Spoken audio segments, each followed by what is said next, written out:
계속해서 함께 하실 분 바로 만나볼게요. 황스인베스트의 황진현 대표 자리하셨습니다. 안녕하세요, 대표님. 네, 안녕하세요. 반갑습니다. 황진현입니다. 오늘도 한 주간에 있었던 부동산 소식들 한번 알아보는 시간 가져보도록 하겠습니다. 힘이 되는 정보 드리겠습니다. 네, 오늘 이슈 내용도 좀 기대해 보도록 하겠습니다. 자, 부동산 시장의 흐름을 파악하는 건 굉장히 중요합니다. 요즘 특히나 좀 많은 이슈들이 있는 것 같아서 이런 파악이 더욱더 필요할 것 같은데요. 이번 주에는 어떤 내용이 좀 준비가 됐을까요? 네, 이 시간에 참 즐겁고 좋은 내용 좀 전해드리고 싶은데 솔직히 요즘 그렇게 좋은 내용이 없습니다. 그래서 그 중에서 골라서 꼭 알아야 될 내용도 몇 가지 추려봤는데요. 한번 보시죠. 자, 첫 번째 제목이 이렇습니다. 집값 떨어진 지방도 9억 초과 3배가 올라갔다는데 뭐가 올라갔을까요? 자, 종부세가 올라갔습니다. 전국 곳곳에서 이제 종부세 폭탄이라는 얘기가 나오고 있죠. 종합부동산세를 한 작년에 저희가 엄청나게 많은 얘기를 했던 것 같아요. 그 내용 결과가 어떤지 한번 살펴보겠습니다. 자, 종합부동산세, 즉 공시가격이 9억을 넘어간다는 얘기죠. 그 늘어난 주요 지역을 한번 봤고요. 규모를 한번 살펴봤습니다. 세종에는 9억이 넘어가는 아파트가 하나도 없었어요. 근데 현재는 25개가 됐고요. 이거는 비율로 표시를 못하겠죠. 자, 대전 같은 경우는 151개가 있었는데 지금 729개가 됐습니다. 무려 4.8배가 올랐어요. 4.8 오른 상태고요. 광주 또한 103개에서 367, 그러니까 3.56배 정도 올랐고요. 부산이 상당히 많아졌습니다. 부산이 원래 248 정도였는데 현재는 지금 2,900개죠. 그래서 2배 이상 올랐다는 거 보실 수 있겠고요. 그 다음에 뭐 경기나 인천 지역들도 다 올랐습니다. 근데 이 지방들도 오른 상태지만 서울도 많이 올랐거든요. 서울 그 공시가 9억을 초과하는 내용들 한번 살펴볼게요. 제일 많이 올라간 게 강서구네요. 강서구가 무려 3,700%가 올랐습니다. 13가구였는데 지금 494가구가 종합부동산세를 내야 되는 납부 대상자가 된 거예요. 강서구 같은 경우는 이제 마곡지구가 이걸 주도했다고 볼 수 있겠죠. 그리고 뭐 서대문도 1000% 이상이 올랐네요. 이런 비율로 따졌을 때 매우 큰 비중을 가지고 올랐다는 것을 볼 수 있습니다. 근데 이 종합부동산세가 왜 이렇게 올랐을까요? 그 내용을 한번 살펴보겠습니다. 자, 공동주택 공시가 상승률을 보시면 될 것 같은데요. 현재 지금 14.75%의 공시가격 상승이 이루어졌습니다. 종합부동산세를 얘기할 때 종합부동산세를 결정짓는 게 3가지가 있었죠. 첫 번째는 이제 종합부동산 세율이 있고요. 세율이 있고, 그리고 세율만큼 중요한 게 그 다음에 이제 공정시장 가액 비율이라고 있었습니다. 공정시장 가액 비율. 그리고 더 중요한 게 이제 공시가격이죠. 공시가격. 자, 이 3가지가 종합부동산세를 결정짓는 그 내용인데 세율은 올랐습니다. 이미 올랐죠. 오른 거 확정됐고 지금 더 올리겠다고 지금 국회에서 법안이 계류 중입니다. 그 내용은 아직 확정된 내용이 아니고요. 자, 공정시장 가액 비율도 올랐습니다. 우리 전에 이제 80%에서 시작을 했잖아요. 그래서 매년 5%씩 올라서 이게 100%까지 올라간다는 게 확정이 돼 있는 상태죠. 그리고 거기에 이제 가장 중요한 공시가격까지 올라가게 되는 겁니다. 자, 공시가격이 이 정도로 올라갔다는 거죠. 그래가지고 이 많은 집들이 이제 종합부동산세를 내게 된다는 겁니다. 자, 종합부동산세의 기준이 9억이잖아요. 9억. 여러 번 말씀을 드린 것 같은데 우리나라에서 이제 9억을 넘어가는 부동산을 소유한다는 거는 여러 가지 의미를 가지고 있습니다. 고가주택을 가지고 있다는 얘기잖아요. 종합부동산세의 납부 대상이 될 뿐만 아니라 1주택자라 하더라도 양도소득세의 납부 대상이 되기도 합니다. 그리고 온갖 대출 규제의 대상이 되기도 하죠. 그런 공동주택 공시가격이 많이 올라서 지금 종합부동산세를 내야 되는 집들이 이렇게 많아졌다라는 내용이고요. 자세한 내용들은 뭐 대전 4.8배, 광주도 3.5배 급증을 했다라고 이렇게 나와 있는데 실질적으로 작년에 이 가격이 오른 아파트 가격이 오른 지역은 대전밖에 없었어요. 대전밖에 없고요. 광주나 뭐 밑에 뭐 대구나 이런 지역들은 외려 가격이 떨어졌거든요. 떨어졌음에도 불구하고 지금 공시가격이 올라가서 종합부동산세 납부를 해야 되는 가구 수가 이렇게 많아졌다는 내용이고요. 자, 강서가 작년 13곳에서 올해는 494가구로 껑충 뛰었다. 이건 마곡지구의 영향이라고 보시면 될 것 같습니다. 다음 내용도 서대문구도 12배 이상 증가를 했고요. 근데 이게 좀 부정적인 내용을 가지는 게 이 부동산이라는 것 자체는 여지껏 가장 안정적인 자산가치 수단이었거든요. 그리고 이제 고령자라든가 은퇴자들 중심으로 해서 부동산을 가지고 있는 분들이 많았습니다. 자산의 그 상당 부분을 차지하고 있었죠. 그러니까 그분들은 이 주택으로 인해서 소득이 생기지 않는데 이런 세금을 납부해야 되니까 이제 은퇴자나 고령자 중심으로 이제 과세 부담이 커질 것 같다라는 이제 부정적인 의견도 있습니다. 이 내용들은 작년에도 그렇게 수없이 말씀을 드렸고요. 지금 현실화되고 있는 내용입니다. 하지만 지금 국회에 계류되고 있는 종합부동산세 상승하는 거에 대한 그 법률은 아직 통과된 게 아니고 이 종합부동산세 기준일이 6월 1일이잖아요. 6월 1일이니까 5월 31일까지 통과가 안 된다면 올해까지는 적용이 안 된다는 내용 말씀드리고요. 6월 1일 하니까 또 한 가지 생각이 나네요. 제가 강의를 할 때 이런 얘기를 해요. 집을 팔 때는 언제까지 팔아야 되는지, 살 때는 언제부터 사야 되는지. 자, 6월 1일이 그 종합부동산세의 기준일이기도 하지만 재산세의 기준일이기도 합니다. 재산세. 자, 6월 1일 날 내가 소유를 하고 있다면 또는 실질적으로 사용 수익을 하고 있다면 재산세와 종합부동산세의 납부 대상자가 되는 거죠. 그러면 살 때는 언제까지 사야 될까요? 언제부터? 자, 사실 때는 6월달 이후에 사셔야 하는 게 합리적이겠죠. 그리고 파실 때는 5월 말일 이전에 파는 게 합리적일 것입니다. 그 내용이었고요. 다음 내용 한번 살펴보겠습니다. 아이고, 아까 쪽으로 돌아갔네요. 다시 한번 볼게요. 자, 다음 내용은요. 코로나 그리고 보유세, 대출 규제 3대 악재에 의해서 매수자 우위 시장이 본격화된다라는 내용입니다. 몇 번 말씀을 드린 적이 있는 것 같은데 이 부동산 시장은 매도자 우위 시장이냐 매수자 우위 시장이냐가 굉장히 중요합니다. 그 내용을 보시면요. 서울 매수 우위 지수라는 게 나와 있습니다. 자, 매수 우위 지수라는 건 매수자가 매도자에 비해서 얼마나 많은가에 대해서 나타낸 지수거든요. 자, 12월 9일을 보면 128.6이라고 나와 있습니다. 자, 12.16 사태라 그러죠. 대책이라 그러죠. 12.16일 때 그때도 128을 넘어섰어요. 매수자 우위 수위가. 근데 현재는 지금 100.9입니다. 100을 겨우 넘어선 상태죠. 그래서 이제 매수자가 점점 줄어들고 있다는 거예요. 이게 100이라고 했을 땐 매수자와 매도자가 1대1이거든요. 그래서 처음에는 이게 매수자가 많아서 매도자 우위의 시장을 견제해오다가 현재는 매수자 우위 시장으로 많이 바뀌어가고 있다라는 걸 지수로도 알 수 있습니다. 그 다음 내용은 자, 매도자가 우위일 때 시장은 호가에 의해서 좌우를 합니다. 매도자가 나 이거 얼마 받을래? 라고 시장에 내놓으면 그 가격을 기준으로 매매가 성사가 되거나 안 되거나 결정되는 거거든요. 하지만 매수자 우위 시장일 때는 금매가 시세가 되는 시장을 얘기합니다.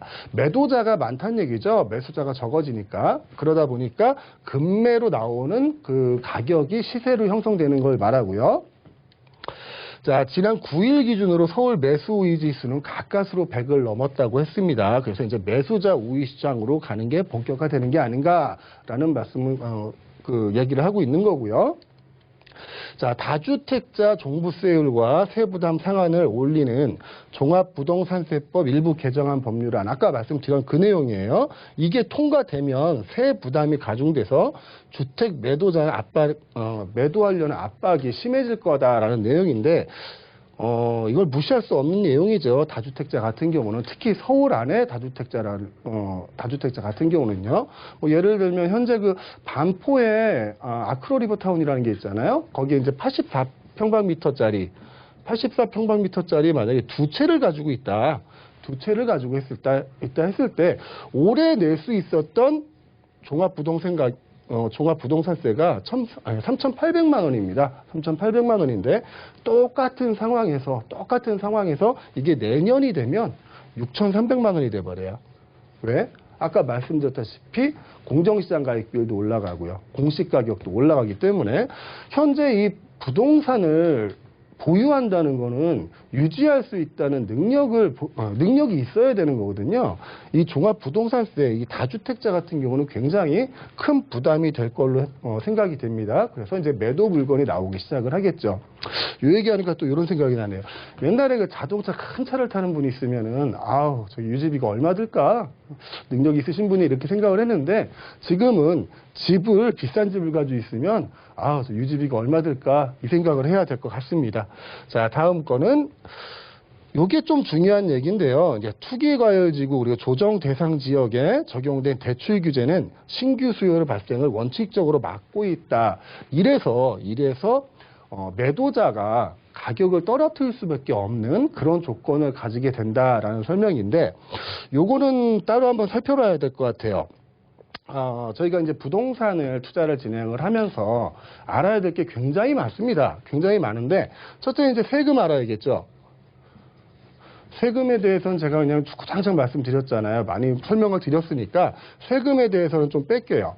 이것도 뭐 언제 집을 구입했냐, 장기 임대 사업자냐, 단기 임대 사업자냐, 뭐 어느 대책이 시점이냐, 뭐 이런 것도 굉장히 복잡하죠. 이것도 공부해야 될 내용인데 지금은 대출에 대해서 한번 공부를 한번 해보려고 해요. 이제 대출도 공부를 해야 됩니다.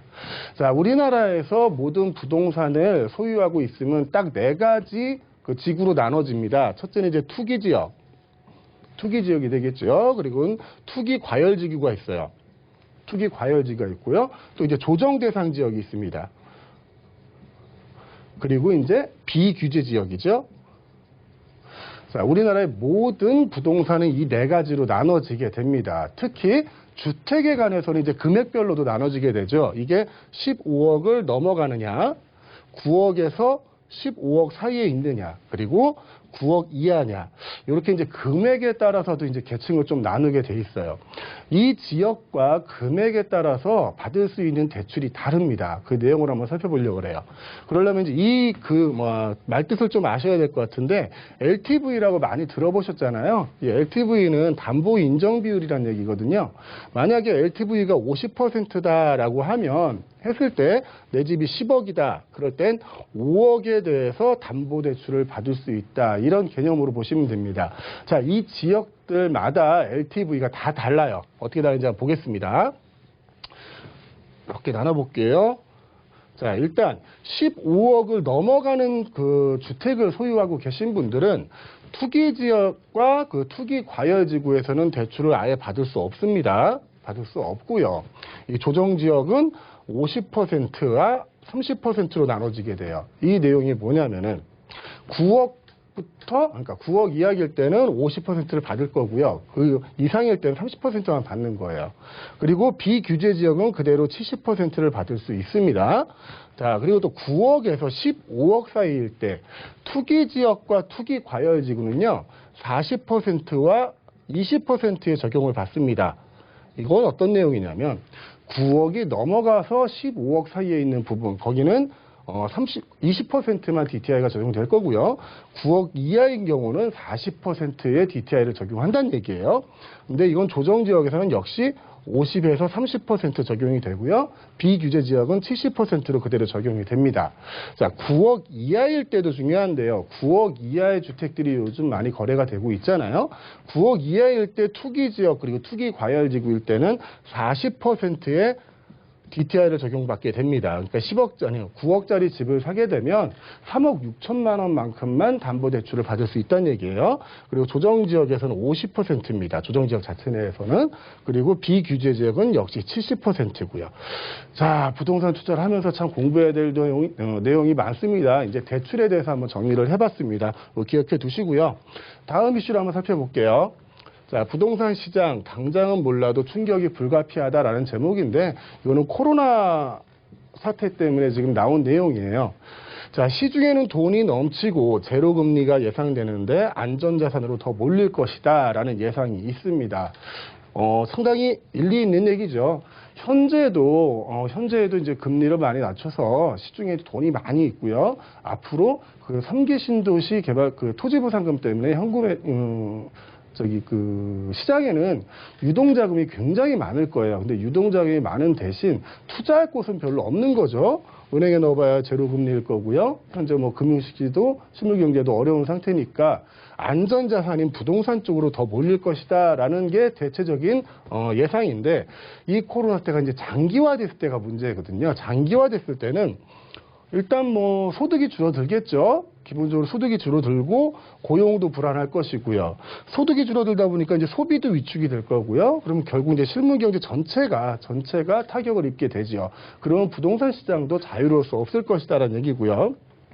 전 세계 금융시장이 출렁이면서 안전자산으로 인식되는 부동산으로 유동성이 몰릴 수 있다는 분석입니다. 이게 첫 번째 내용하고 같은 내용이죠. 요 정도 예상하실 수 있겠고요.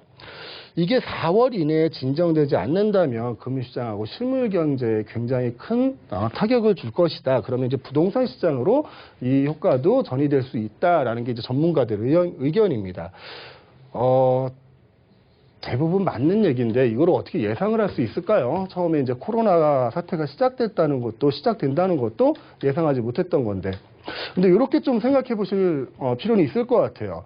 이게 코로나 사태로 인해서 지금 모든 경기가 안 좋아지고 있습니다. 부동산도 포함하고 뭐 실물 경기, 금융시장도 마찬가지인데, 근데 코로나는 기본적으로 우리 구조적인 문제는 아니잖아요. 우리 경제가 가지고 있는 구조적인 문제가 아니라 그냥 외부 충격이거든요. 잠깐 와 있는 외부 충격이고 이거는 곧 없어질 거다라는 게 맞는 예상이겠죠. 그렇게 되면 앞으로도 부동산 쪽에는 유동자산들이 많이 들어오지 않을까 이렇게 생각하는 게 좀 합리적이지 않을까 한번 생각을 해봅니다. 여하튼 이 기간을 좀 잘 버티셔서 좋은 결과들 내셨으면 좋겠습니다. 항상 시간이 좀 부족해요. 더 하고 싶은 얘기는 많은데 자, 오늘 여기까지 하겠습니다. 네, 세금을 내는 건 당연한데요. 집값이 뭐 나의 능력과 상관없이 계속해서 상향 평준화되고 있는 가운데 많은 분들이 좀 세금을 더 많이 내게 되는 일이 생기지 않을까라는 좀 생각이 들었습니다. 아무쪼록 코로나로 인한 실물 경제 타격뿐만 아니라 부동산에도 따뜻한 날이 좀 찾아왔으면 하는 바람입니다. 다음 주에도 알찬 강의 좀 기대해 보도록 하고요. 저희 상담도 좀 만나보도록 할 텐데요. 접수 원하시는 분들은요. 02-3153-2600번, 013-3366-0110번으로 연락 주시면 됩니다. 저희는 사연 바로 만나볼게요. 저는 인천 송도의 1층 상가 투자를 생각하고 있습니다. 309 중앙에 위치해 있고 분양 가격은 약 7억 원 정도입니다. 요즘처럼 혼란스러운 시기에 투자를 해도 될지 대표님의 의견이 궁금합니다. 라고 남겨주셨습니다. 좀 고민이 많이 되실 수밖에 없는 상황인 것 같습니다. 아무래도 또 시국이다 보니까 고민이 좀 되실 것 같은데 이런 시기에 투자, 대표님과 어떻게 좀 생각하시나요? 저는 뭐 여러 번 말씀드렸지만 안 좋을 때일수록 투자하는 그 투자 수익률은 훨씬 커진다고 생각하는 사람입니다. 기본적으로. 안정성도 중요하지만 내가 수익을 내기 위해서는 어느 정도의 리스크는 감수해야 되는데 그 리스크 자체가 부동산은 다른 거에 비해서 현저하게 적거든요. 그래서 부동산 투자를 계속 진행하시는 게 맞다라고 기본적으로 생각하는 사람인데, 송도에 지금 1층 상가를 7억에 분양을 받으시겠다라고 생각하시는, 질문 내용이 이건 것 같아요. 일단 뭐 지역적으로 한번 살펴볼게요. 지역으로 먼저 살펴보면 제가 최근에 이제 그 서울 말고 서울 외곽 지역을 좀 여러 번 설명하고 있습니다. 왜냐하면은 남들이 다 알고 있는 지역은 그 기대 수익만큼 내가 지불을 하기 때문에 투자 수익률이 떨어진다라고 여러 번 말씀을 드렸고요. 그 서울 쪽은 전부 다 투기 과열지구잖아요. 그래서 어지간하면 그 유지할 수 있는 능력이 되지 않으면 부동산 투자가 요즘 좀 힘들겠다라는 생각을 여러 번 말씀을 드렸는데, 일단 송도면 인천이죠. 인천이면 뭐 부동산 뉴스를 보신 분들은 대충 아실 겁니다. 요즘 가장 핫한 단어가 인천이죠. 여러 가지 개발 호재들도 있고요. 거기에 이제 비규제 지역이다 보니까 많은 현금 유동성들이 인천으로 몰리고 있는데, 그 인천에서도 가장 핫한 지역이 뭐 송도 그리고 청라를 들 수 있겠죠. 그래서 송도를 지금 선택하셨다 그래서 일단 지역적인 면에서는 굉장히 좀 합리적인 선택이다라고 설명을 드리고 싶고요. 이 송도의 309라고 아까 말씀하셨는데 309. 자, 송도에는 매립으로 지금 택지를 조성하는 데잖아요. 매립을 하고. 그래서 309는 109, 209 그 밑에 있는 곳이고 옆에 아마 5709일 거예요. 그 309가 분양한 아파트 가격이 지금 제일 비싼 걸로 저는 알고 있습니다. 그래서 위치적으로는 잘 선택하신 것 같고요. 자, 1층을 선택하셨다고 했어요. 1층 상가를.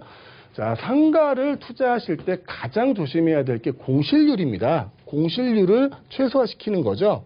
그래서 1층 상가를 선택하셨다는 것 또한 공실률을 최소화시키는 선택이었다고 저는 생각을 하고요. 그리고 한 7억 정도의 분양가라고 하셨는데 이거는 뭐 분양 면적이 얼마나 되는지 그걸 말씀 안 해주셔서 이 가격의 합리성에 대해서는 지금 뭐라고 말씀드리기가 좀 어려워요. 그래서 전체적으로 보면 지역이나 그 층수, 그 물건에 대해서는 아주 좀 선택을 잘하셨다라고 생각이 들고요. 계속 말씀을 드리는데 지금은 부동산을 보유하는데 유지하는 능력이 필요합니다. 그래서 부동산 자체 내에서 수익이 나오는 물건들이 앞으로도 그 부동산 투자의 트렌드가 되지 않을까 저는 생각을 하고 있고요. 그중에서 상가를 선택하셨다는 게 뭐 지역이나 종목이나 이런 거는 다 괜찮고 투자를 진행하셔도 괜찮지 않을까라고 저는 생각을 합니다. 네, 시청자님의 선택에는 일단 긍정으로 한 표 주셨습니다. 유지 능력이 더 중요하다고 하시니까 잘 참고해 주시기 바라겠습니다. 오늘 황진현 대표와 함께 이슈도 만나보고 상담까지 모두 마쳐봤습니다. 대표님 여기서 보내드릴게요. 고맙습니다. 저희 방송에서 제공하는 정보는 투자 판단에 대한 조언일 뿐 해당 부동산의 가치와 수익률을 보장하지 않습니다. 저희 황부자 오늘은 여기까지입니다. 시청해주신 여러분 고맙습니다.